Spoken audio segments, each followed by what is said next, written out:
What's up everyone? I want to quickly go over a point that I made in one of my previous videos when I talked about separating the motion of your thoracic spine from the motion of your lumbar spine.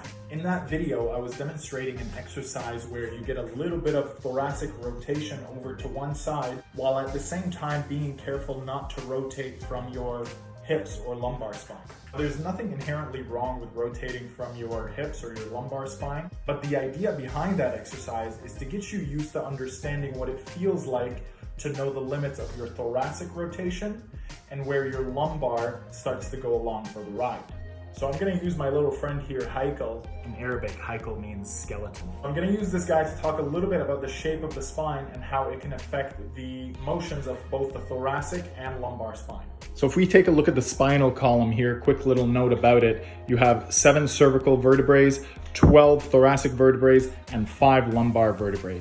Easy way to remember it is breakfast, lunch, and dinner. Breakfast at 7, lunch at 12, and dinner at 5. Let's start at the lumbar section of the spine. If we take a look at some of the lumbar vertebrae here, you'll notice that there are certain bones protruding here on the side, right beside the actual vertebrae.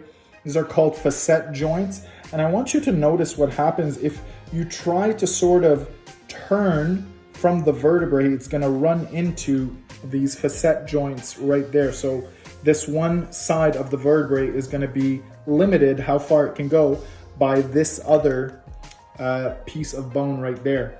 When you move up a little bit to the thoracic spine, you'll notice there is no such limitations. So articulating or twisting from side to side is going to be a lot easier.